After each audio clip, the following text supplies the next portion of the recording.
Eu, neste momento, quero cumprimentar a todos os meus queridos e diletos internautas, irmãos e amigos. Eu vos saúdo com a paz do Senhor e desejo que a paz de Deus, que excede todo entendimento, guarde os vossos corações e as vossas mentes em Cristo Jesus. Pois bem, meus queridos e amados irmãos e amigos,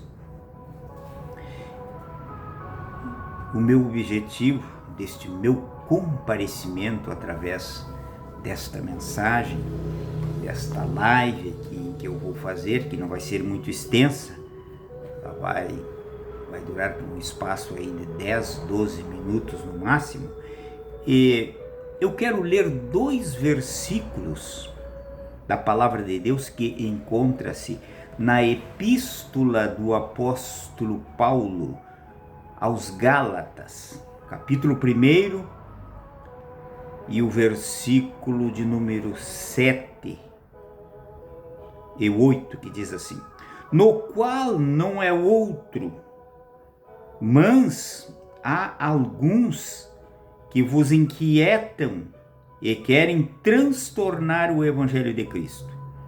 Mas, ainda que nós mesmos ou um anjo do céu vos anuncie outro evangelho, além do que já vos tenho anunciado, seja anátema. Pois bem, meus estimadíssimos e prestimosos irmãos e amigos, o apóstolo Paulo, quando escreve esta missiva, esta carta, esta epístola para os irmãos galacianos, isto é, para os irmãos da Galácia, ele ficou sabendo de algo que não estava sendo corretamente transmitido para os irmãos da Galácia, isto é, para os Gálatas. E Paulo tenta então corrigir a situação. Esta missiva de Paulo, esta carta, esta epístola foi escrita aos Gálatas por volta do ano 58 da era cristã, isto é, da nossa era cristã, no ano 58, mais ou menos, em torno disso, foi que Paulo escreve esta carta para a igreja que estava na Galácia. E estava ocorrendo alguma coisa estranha, algum ensino estranho. E Paulo, quando soube disso, já de imediato ele escreve esta carta então para que os líderes ali da Galácia tomassem alguma atitude a respeito. Eles estavam pregando um outro evangelho. Estavam pregando um evangelho diferente daquele evangelho que Jesus pregou, que Paulo pregou e que os demais apóstolos pregaram. Infiltraram-se, alguém infiltrou-se no meio ali, estavam pervertendo o evangelho genuíno, o evangelho verdadeiro. Meus queridos irmãos, passou-se daquela data do ano 58 da nossa era cristã, hoje nós estamos em 2026, então passaram-se em torno de 1968 anos, mais ou menos. Se naqueles dias, no ano 58, a igreja era jovem ainda, a igreja ainda não tinha 30 anos, estava engatinhando ainda, e naqueles dias, que a igreja ainda era nova, estava engatinhando, já havia alguém pervertendo a mensagem salvífica do Evangelho. E o que diremos dos dias de hoje, que já se passaram todos estes anos, em torno de 1958 anos? O que diremos nós dos dias de hoje? Hoje, meus irmãos, estão pervertendo o Evangelho. Os homens estão pervertendo o Evangelho. Estão pregando um outro Evangelho que não condiz com o Evangelho genuíno, com o Evangelho autêntico, verdadeiro. Não condiz. Muitos estão deturpando o Evangelho. Muitos pregando o Evangelho com fins financeiros, enriquecendo através da pregação, e uma pregação que não é autêntica, não é genuína, não é uma pregação lídima, mas é uma pregação deturpada. É um evangelho sem cruz. Não falam mais do evangelho da cruz. A centralidade do evangelho, a espinha dorsal do evangelho é a cruz. Toda a mensagem pregada sem a cruz, o evangelho pregado sem cruz, sem a cruz, não é evangelho. Pode ser qualquer outra coisa, mas não é as boas novas de salvação. Não é as boas novas de alegria, não é as boas novas da doutrina de Cristo. Não é, pode ser qualquer outra coisa. Estão pregando um evangelho amorfo, um evangelho sem forma, um evangelho sem estrutura escriturística. Estão pregando um evangelho centralizado no financeiro, um evangelho centralizado na arrecadação financeira. Pessoas fundadoras de ministérios, e quem funda um ministério, normalmente ele preside aquele ministério, ele é o presidente do ministério.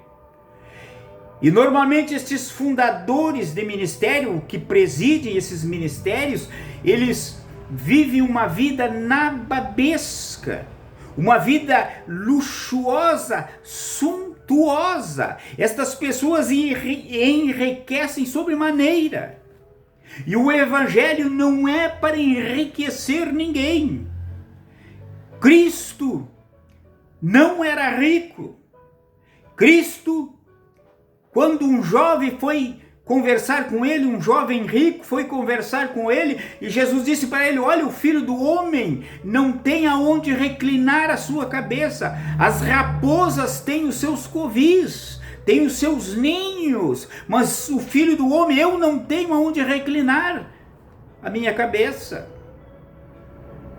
Os apóstolos, meus queridos, não enriqueceram.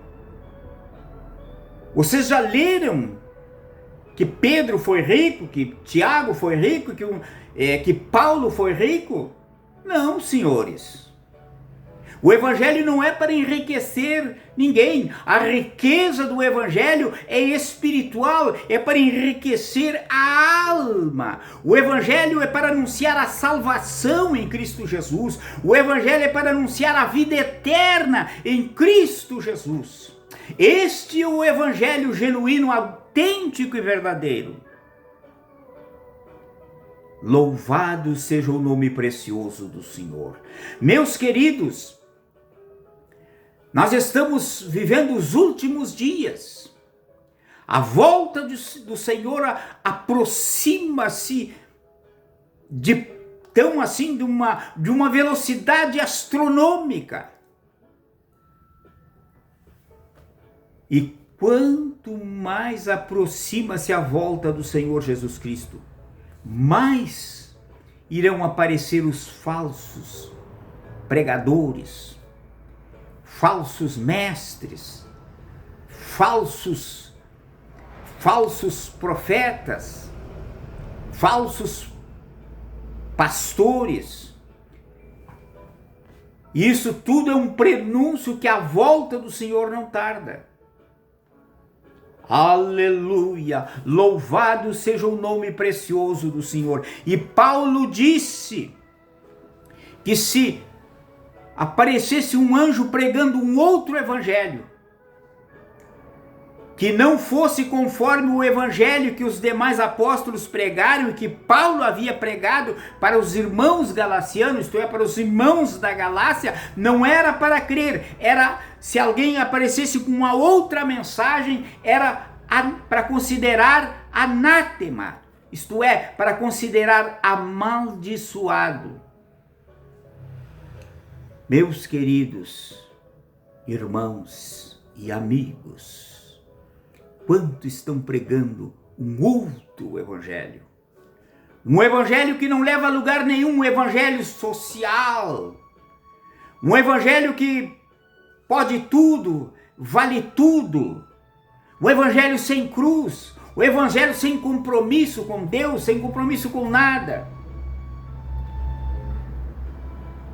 Eu conheço pessoas que dizem que seguem o evangelho, que creram no evangelho, mas é um outro evangelho.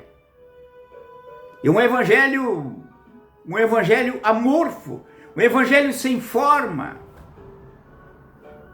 Mas, meus queridos irmãos e amigos, isto tudo é um prenúncio da volta de Jesus. Jesus não tarda a voltar. Ele prometeu que voltaria e ele vai voltar. Louvado seja o nome precioso do Senhor. Quando os discípulos, no capítulo 14 do Evangelho de João, estavam apavorados, aturdidos, porque o Senhor havia dito para eles que ia embora e eles não poderiam de imediato lhe seguir. E eles ficaram com seus corações turbados. E Jesus, quando presenciou, notou que eles estavam turbados, Jesus disse: não se turbem os vossos corações. Credem em Deus, crede também em mim. Na casa de meu Pai há muitas moradas. Se não fosse assim, eu diria para vocês: vou preparar lugar. E se eu for e vos preparar lugar, vou voltar e vou levar vocês para mim mesmo, para que onde eu esteja, vocês estejam também. Aleluia! Louvado seja o nome precioso do Senhor. Eu quero aqui arrematar esta mensagem, meus queridos. Aleluia! O evangelho não é para enriquecer ninguém. O evangelho, o objetivo da pregação das boas novas de Cristo Jesus, e este o crucificado, aquele que derramou a sua alma na morte, derramou o seu sangue na cruz do Calvário. O objetivo é para salvar a minha e a tua alma. Este é o objetivo da pregação. É o evangelho cuja centralidade é a cruz. A espinha dorsal, como já falei do evangelho, é a cruz. O evangelho sem a cruz, sem Cristo Jesus, não é evangelho. Pode ser qualquer uma outra coisa. E quem anuncia esse tipo de coisa, esse tipo de evangelho, que seja anátema, ainda que venha um anjo dos céus e anuncie um outro evangelho, não é para crer, disse o apóstolo Paulo. Louvado seja Deus. Eu arremato aqui, meus queridos, mas antes, porém, quero orar por você. Eterno, santo, justo e todo-poderoso Pai Celestial que estás nos céus, eu te louvo, te exalto e te magnifico, Senhor Deus. E peço a ti, querido Pai, que o Senhor abençoe os pregadores do Evangelho, os pregadores genuínos do Evangelho, Senhor. Aqueles que pregam a cruz, que pregam o Evangelho, cuja centralidade é a cruz. Que o Senhor abençoe os tais, Senhor Deus. E que haja, Senhor Deus, aqueles que verdadeiramente tenham compromisso com este Evangelho e transmitam o mesmo em o nome de Jesus. Amém e amém.